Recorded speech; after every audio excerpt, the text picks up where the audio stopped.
Hi everybody, thank you for joining me as I begin my examination of N.T. Wright's Simply Christian from my atheist perspective. I'm going to get started with the book in a moment, but just in case this is the first of an Atheist Reads series that you have watched, I want to just take a few minutes and sort of reintroduce the concept and the purpose of the series and why I do these sorts of things. I will be reading the book as I go along. I have not read the entire book at this point. I will read the material that's going to be covered in a particular video really the day before I write or shoot that particular video. So I'll be analyzing it, examining it, critiquing it as I go along. And I will be doing it from my atheist perspective. This is not intended to be the definitive atheist response to this book or to Christian apologetics in general. This is intended to be my atheist response. And the reason why I do these sorts of things is because I know I have had in my life, and I know many other atheists or just non-Christians, non-religious folks, whether you identify as an atheist strongly or not, we've all had the experience of well-meaning religious relatives taking a book like Simply Christian, or a book like The Case for Christ, or Mere Christianity, or I Don't Have Enough Faith to Be an Atheist, and sort of placing these books in our hands to try and help us in our spiritual quest. And it's usually done out of compassion and out of concern, but it can be a little irritating, especially since when you read books like that, unless you have really thought about questions concerning the evidence for Christianity, the evidence for God in general, you might not be able to articulate a well thought out response to the sorts of arguments and the sorts of points that are being raised in these books right away. I know I've had that experience myself. I read The Case for Christ when I was about 20, and I didn't agree with it. I knew that it wasn't what I thought. I knew that it was wrong about a lot of stuff, but I couldn't quite put my finger on it. Now I have a much better understanding of the arguments. I'm much more fluent in this conversation between atheists and theists and so forth, and it's been helpful to me to read other works and to formulate my own thoughts and then to share them, and hopefully my thoughts will be helpful and of some use to you.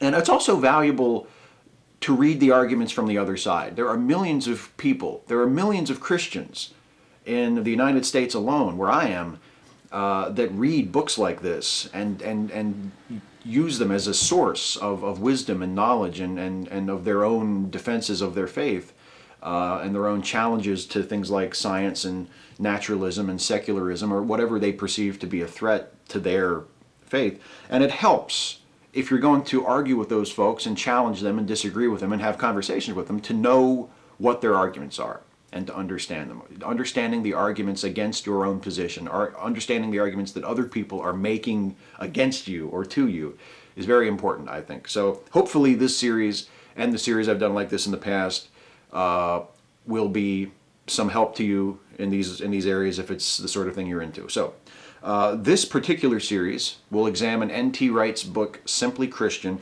and as with the previous series on Timothy Keller's The Reason for God, I will be reading from the Kindle version, and these are just my notes on the Kindle right now, but I am reading the Kindle version of the book for those of you who are interested. I know a lot of you like to try to find the book cheap at a used bookstore or something and follow along, so just for your own knowledge, I am reading the Kindle version. The content is exactly the same. But just so you know, this series will be composed ultimately of 8 episodes. The book is divided into 16 chapters, plus there's an introduction, which I'll cover today, and plus there is an afterword. So this first episode will cover the introduction and chapters 1 and 2. Every subsequent episode will then cover the next 2 chapters of the book until the 8th and final episode of the series, which will cover the last 2 proper chapters of the book and also the afterword. So it'll be a total of 8 episodes of this series. Now, the author of this book is a gentleman named N.T. Wright, and he is also published under the name Tom Wright. And he is a retired Anglican bishop. He is formerly the Bishop of Durham, which is located in northern England. And he has written for both an academic audience and a popular audience about Christianity, about theology. He holds to a fairly traditional Christian theology. He believes in a literal resurrection of Christ. He believes that there will be a literal second coming. He opposes the ordination of gay priests. He opposes the blessing of same-sex marriages by the church. However, he has been very respectful and very open in having dialogue with more liberal Christians. He's published books co-written with liberal Christian scholars, including John Dominic Crossan and Marcus Borg, who are both members of the Jesus Seminar. And the Jesus Seminar is something that, if you've watched previous An Atheist Reads series of mine, you will probably recognize that name, that organization, because it is one of the boogeymen of modern evangelical Christian apologetics. And Wright, from what I can tell, does not consider them to be boogeymen. He disagrees with them, but he also treats them with respect and has even co-authored books with a few of them. So that's a little bit different from what we've had before. Wright is also a favorite of Timothy Keller, the author of the book that I covered in the previous An Atheist Reads series, The Reason for God. So let's get started with the introduction. Wright states his purpose in writing the book, which is to describe Christianity in such a way as to commend it to non-Christians and explain it to those who already consider themselves to be Christians but maybe don't have quite a full understanding of their faith. The book is composed of 3 parts. Part 1 raises questions about how we perceive modern society and examines longings and concerns that are common to all humans, or at least most humans, which Wright believes point to something greater than ourselves. Part 2 describes Christianity itself and its central beliefs, and Part 3 describes what it is like to follow Jesus, to live out your faith, and what the purpose of the church ought to be. Wright says, quote, "Our future beyond death is enormously important, but the nature of the Christian hope is such that it plays back into the present life. We're called here and now to be instruments of God's new creation, the world put to rights, which has already been launched in Jesus, and of which Jesus' followers are supposed to be not simply beneficiaries, but also agents." Now, this attitude from Wright, this desire to focus on the here and now, and to use his faith to compel people to positive action and not just to wait around for Jesus to come back, is very commendable. But I've seen this sort of thing before, and my previous experiences reading apologetics books has taught me to be skeptical of this attitude, of this sort of language. You know the old saying, fool me once, shame on you. Fool me 8 times, shame on me. Well, like C.S. Lewis before him, Wright intends to discuss Christianity just only in very general terms. He wants to talk about things which most, if not all, Christians will have in common, beliefs that they will agree on, the basic fundamental parts of Christianity. It's not intended to be an Anglican book or a Catholic book or to represent any other particular denomination. He acknowledges that being a Christian is not always simple, but he feels nevertheless that there is value in trying to describe simply what Christianity is all about. And that is what he means to do in this book. So we'll see how he succeeds. Moving right on now to Chapter 1. Chapter 1 is titled, Putting the World to Rights. Now, this is the first chapter of the book. It's also the first chapter of the first part of the book, and Part 1 of the book is titled Echoes of a Voice.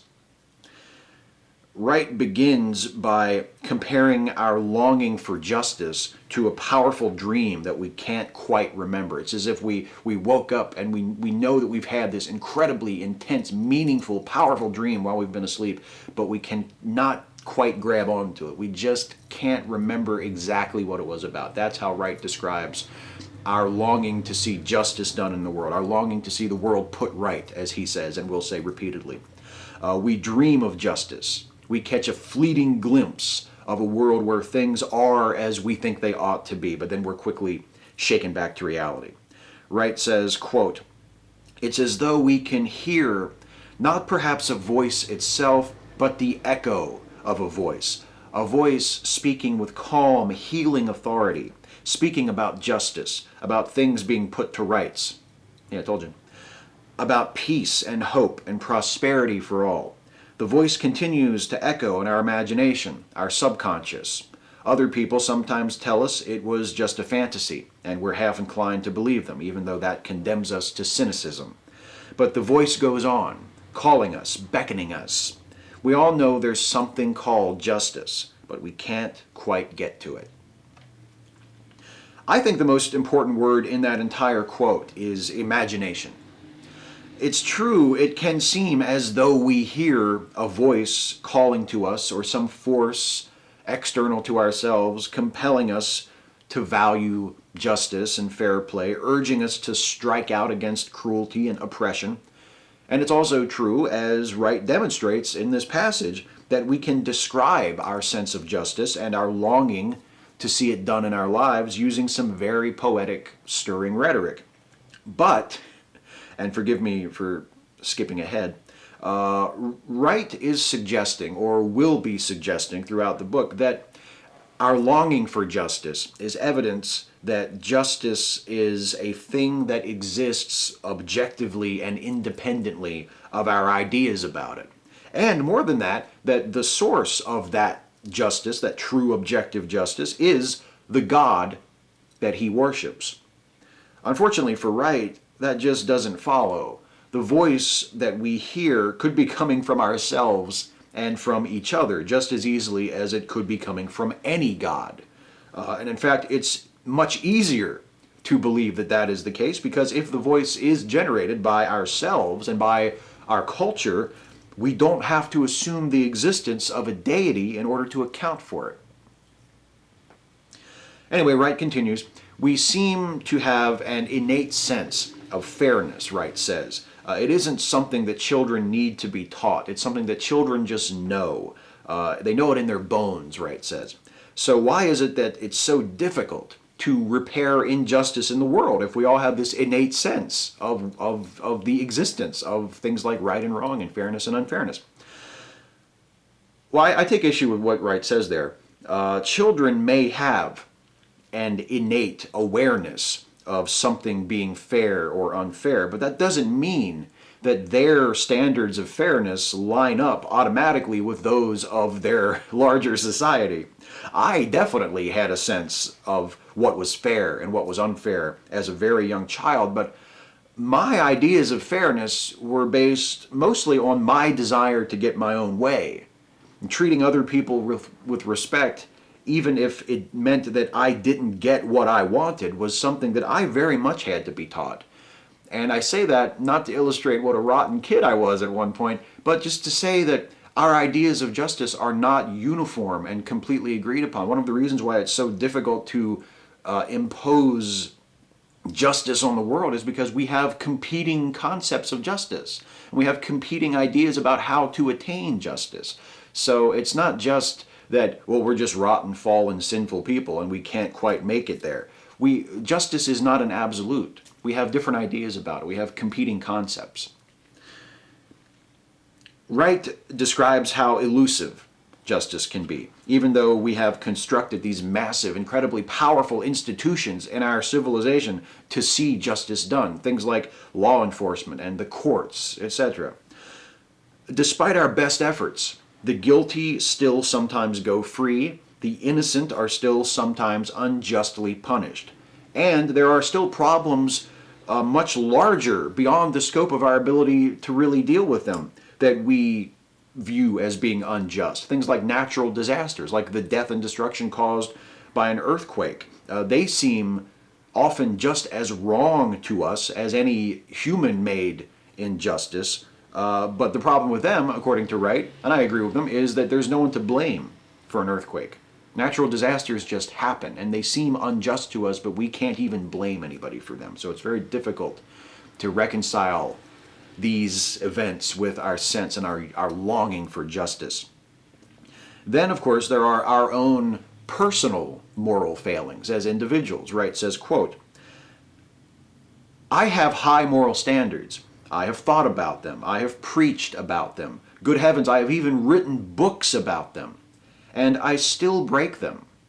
We all know what we ought to do, give or take a few details, but we all manage, at least some of the time, not to do it. Isn't this odd?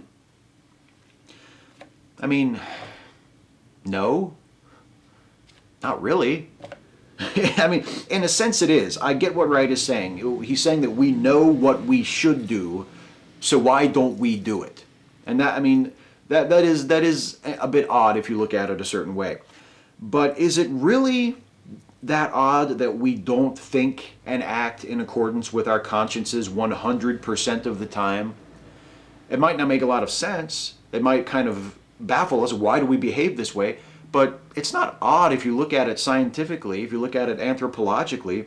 I think it's just what we would expect, given the numerous competing interests and incentives that we're constantly weighing against each other, and the fact that none of us are perfect. Of course we're not going to do what we know we should do all the time. Wright finds it odd that we have this deep yearning for justice, to see things put right, and yet we've been unable to put things right despite thousands of years of trying. Well, let's not set our standards too high. I mean, sure, the world is still undeniably, I feel, filled with injustice, with wrong, with cruelty, with intolerance, with poverty and suffering. There is so much wrong with the world today, no argument at all. There's plenty of work yet to be done. But we have managed to make some progress, haven't we?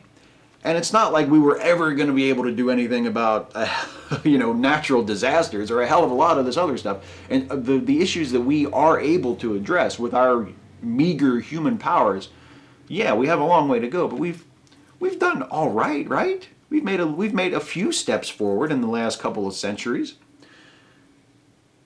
Wright spends the next few pages describing examples of modern man-made injustice on the largest scales possible, like the First and Second World Wars, the genocides of the 20th century, apartheid, and he also adds the massive and ever-expanding gap between the rich and the poor.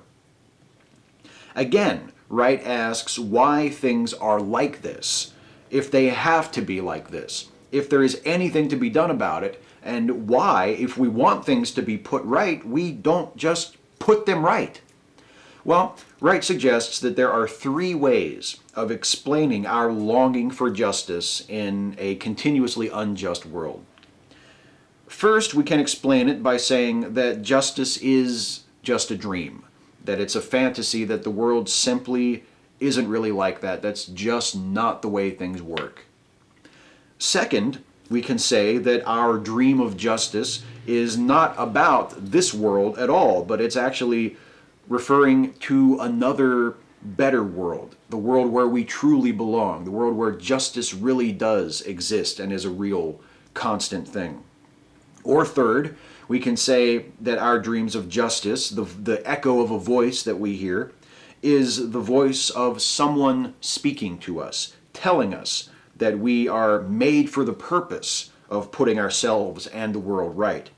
And Wright says that the three great Abrahamic faiths, Judaism, Christianity, and Islam, have all taken this third option, the option that the longing for justice is a voice speaking to us and telling us what we should do. Wright says, quote, "There are many differences among these three traditions, but on this point they are agreed over against other philosophies and religions. The reason we think we have heard a voice is because we have. It wasn't a dream. There are ways of getting back in touch with that voice and making what it says come true in real life, in our real lives." I appreciate the pluralistic note that Wright is striking there, but I think he's leaving out an important fourth option for explaining our longing for justice in an unjust world. Perhaps justice is not a dream or something delivered to us from a higher power. Perhaps justice is something we have invented for ourselves.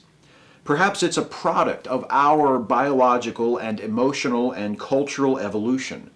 Perhaps it's imperfect and inconsistent and subject to change because we are. Wright seems to share the ideas held by the other apologists that I reviewed in these series, that if a concept is man-made, it can't be real. If our morals come from ourselves and not from some objective external source, then they aren't really there. They don't count. Justice is only real if something is handing it down to us, if it's a pre-existing standard that is being imposed on us. And I just reject this notion completely. The sort of off-the-shelf justice that Wright values doesn't impress me. For one thing, I see no evidence that it exists. I know Wright would prefer it that way, but I see no reason to believe that it is that way. And for another, I have a hard time seeing how a concept like justice can mean anything to us if it doesn't come from us. All three of Wright's possible explanations for why we long for justice leave me cold. I find it much more plausible and much more satisfying to say that justice is real, but that it's real because we're here, because we're the source of it. Wright describes the world in terms of laughter and tears, and says that during his life, Jesus took part in both. He shared the joy that he saw around him, and he made the suffering and the heartbreak he experienced his own. Christians are called to follow the example of Jesus, to work to make the world a more joyous place and to dry its tears with the same passion that Jesus had. So, Wright asks, fairly I think, if Christianity is so dedicated to making the world a better place, what was the deal with things like the Crusades or the Inquisition?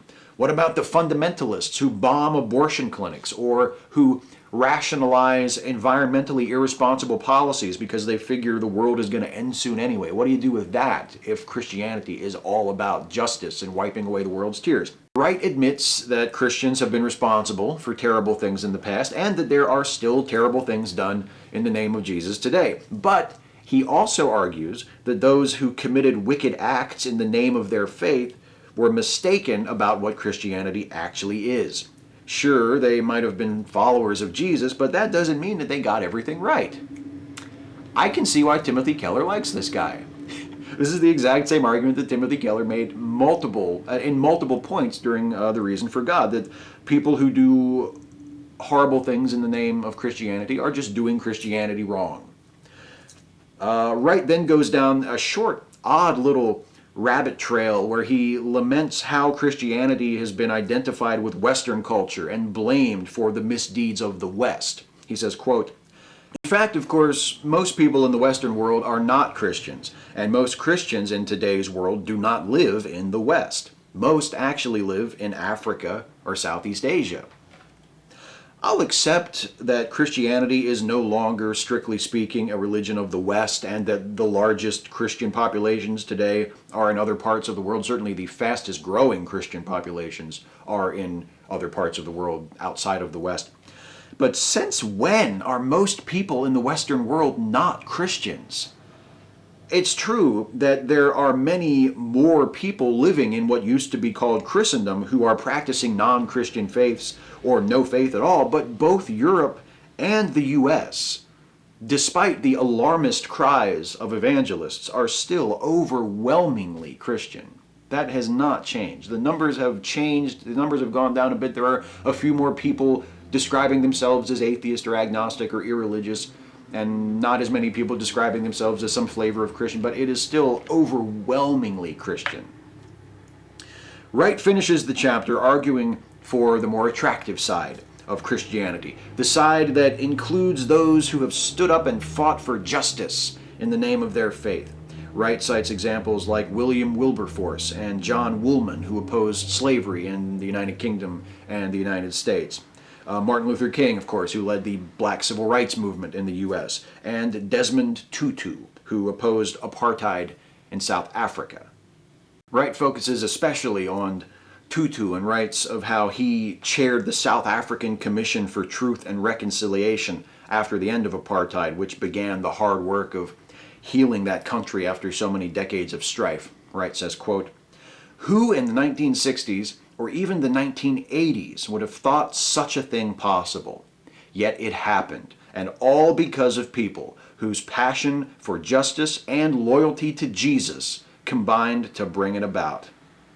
Not all because of those people. I have no desire to ignore the contributions of Christians. I'm happy to acknowledge people like Wilberforce and Woolman and King and Tutu. I think that they are incredibly stirring examples of people acting courageously and heroically, standing up against oppression, fighting for the cause of human rights and emancipation and liberty. I think they are admirable, to say the least. They're examples for all of us. I just wish that Wright and his fellow Christians, who are so eager to take full credit for the progress of the civil rights movement and to distance themselves from the Christians who did everything they could to arrest that progress, felt the same way about people like Thomas Paine and William Lloyd Garrison and Bayard Rustin, who fought for emancipation and civil rights just as passionately without a Christian wind pushing them forward. Chapter 2, The Hidden Spring. Wright opens this chapter with a story about a dictator who decided to control the water supply of his country by paving over thousands of natural springs and distributing water to the people only via a network of pipes. The water system worked well at first. Some people found that the water tasted kind of funny. Some people wished for the fresh spring water that they used to enjoy, but they got used to the way things were, and eventually the dictator was praised for implementing this great forward-thinking water system. Eventually, however, the natural springs that had been paved over built up enough pressure underneath all that concrete to burst through, and water erupted and flooded the streets, and chaos ensued. Some people welcomed this. They welcomed not having to depend on the government system for their water, but others, including those who ran the water system, worried that the water was now polluted and that it would be impossible to control. So what the hell is the point of this story? Wright says, quote, "We in the Western world are the citizens of that country. The dictator is the philosophy that has shaped our world for the past 2 or more centuries, making most people materialists by default. And the water is what we today call spirituality, the hidden spring that bubbles up within human hearts and human societies." Wright says that over the last 200 years, skepticism has paved the world with concrete and made people ashamed to talk about the profound religious experiences they may be having.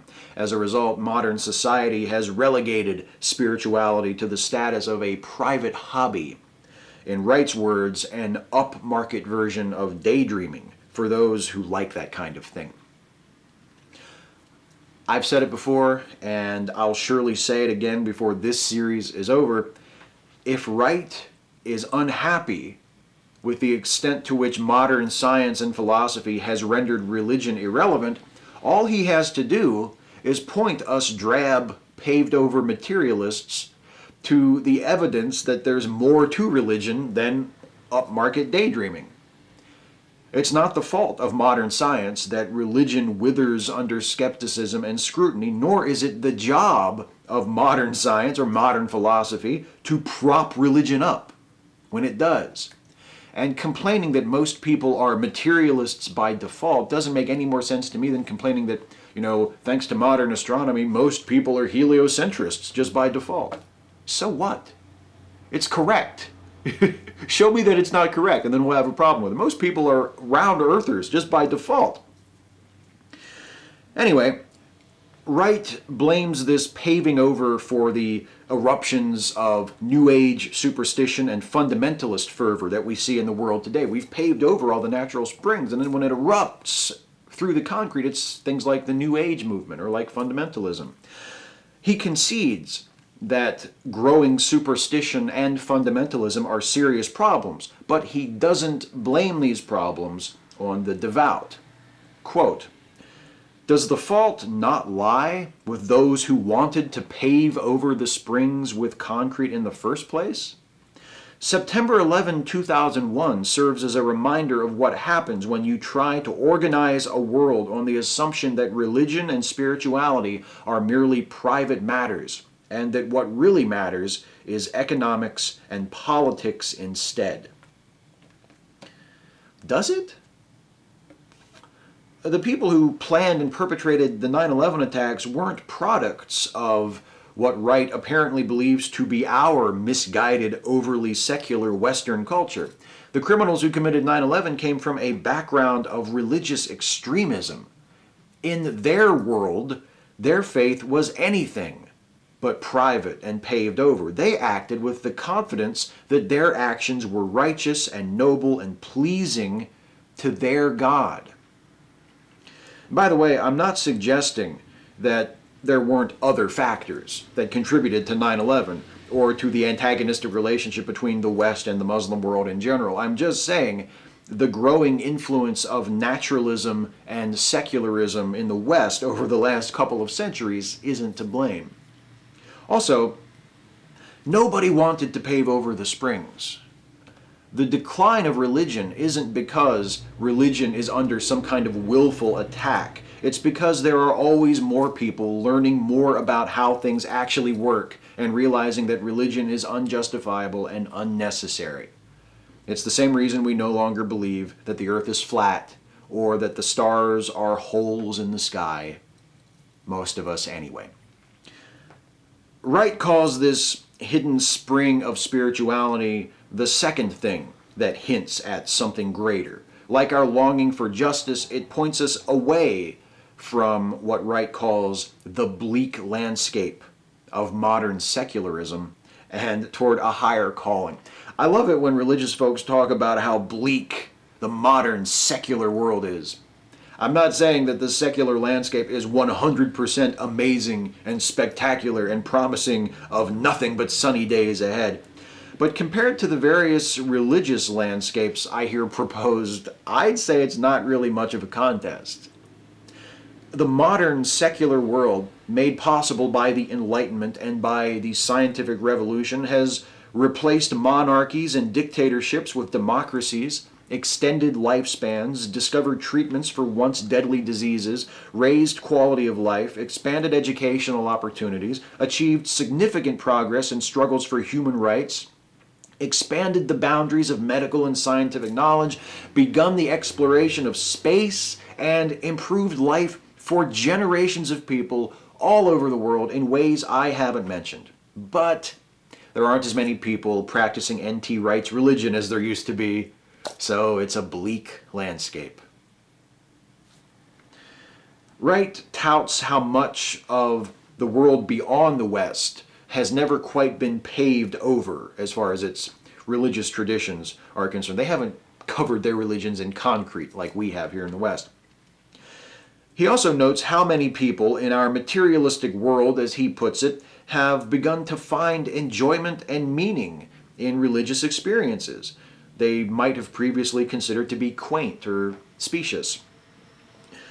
He brings up the Religious Experience Research Unit and its massive archive of material on the religious experiences of people. Quote, "Anyone who supposes that religious experience is a minority interest or that it has been steadily dying out as people in the modern world become more sophisticated should look at the material and think again." The disagreement I, as an atheist, have with Wright over religious experiences isn't whether or not people are having them, but what they actually are. And I bet that N.T. Wright actually agrees with me when it comes to religious experiences that take place too far outside his own faith.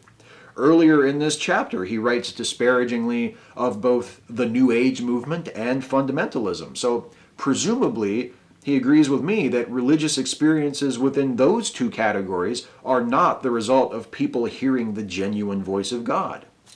And if he has evidence compelling him to consider some religious experiences to be more genuine than those, I hope he writes about it in this book because I'm very keen to hear about it, since as far as I know, it doesn't exist. Wright discusses the enthusiasm that we find currently in modern culture for all things spiritual, be they Christian or Jewish or Buddhist or of the New Age variety. Why are we so thirsty for the water from this hidden spring?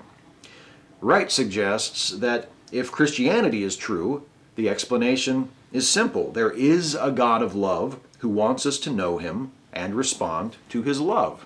Wright says, quote,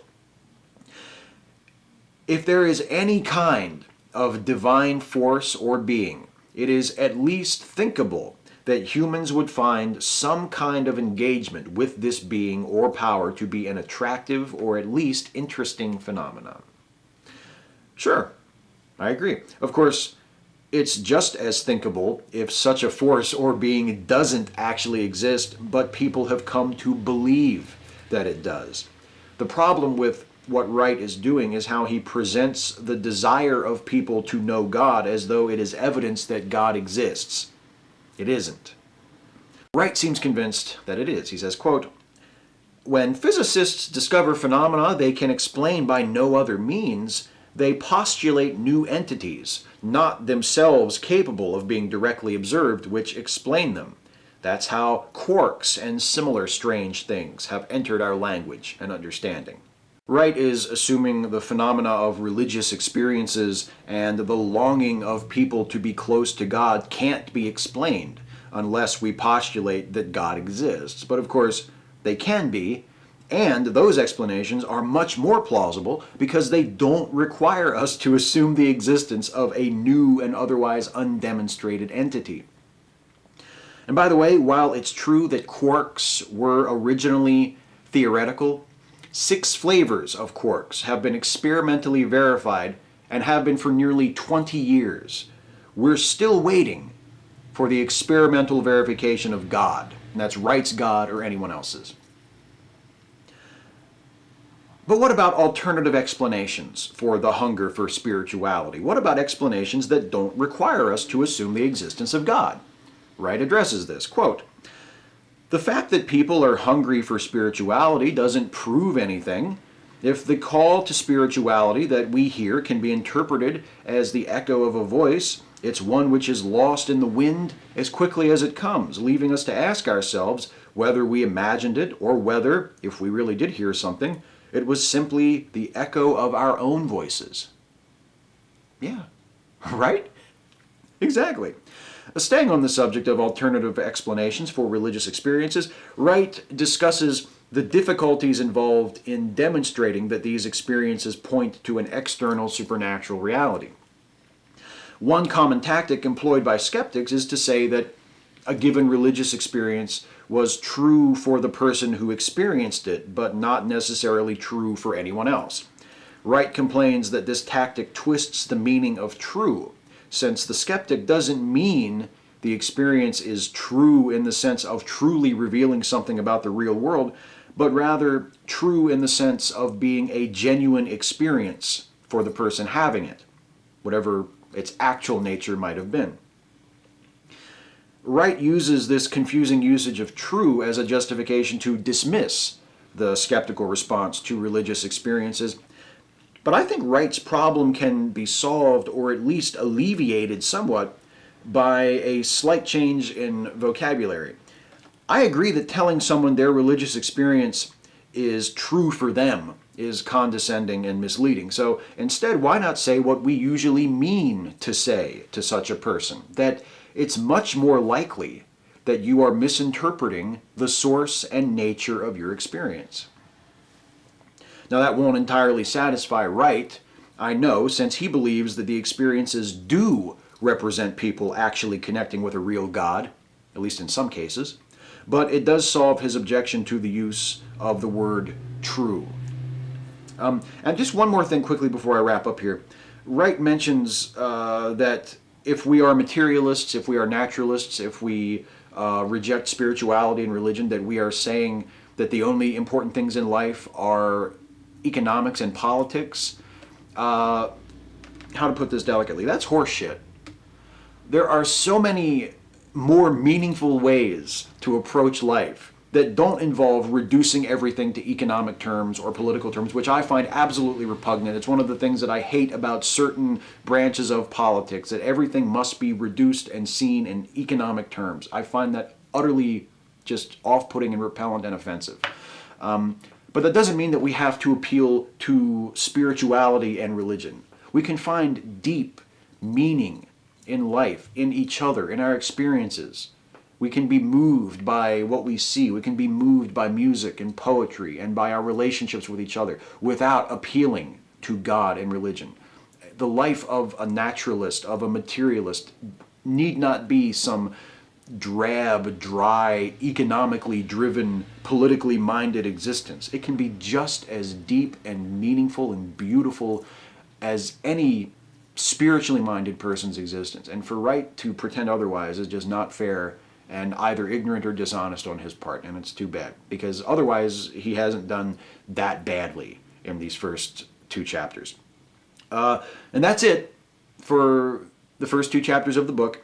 Wright may not be terribly liberal in terms of his theology, but he is at least friendly to those with opposing points of view and fairly moderate in terms of his tone. Ultimately, though, he seems to have the same problem that his admirer Timothy Keller has, and that is he has absolutely no evidence to substantiate any of his beliefs, and yet he holds them to be true while also holding the contradictory, equally unsubstantiated views of other faiths to be false. He also seems to harbor some resentment toward modern science and modern philosophy for making religion harder to swallow for modern people, which isn't fair. If there was evidence that Wright's God actually existed and that the other claims, the other extraordinary claims of his faith were true, then this would not be an issue. So that's it for this first video in the series. I will be back next time to cover Chapter 3, which is titled Made for Each Other, and Chapter 4, which is titled For the Beauty of the Earth.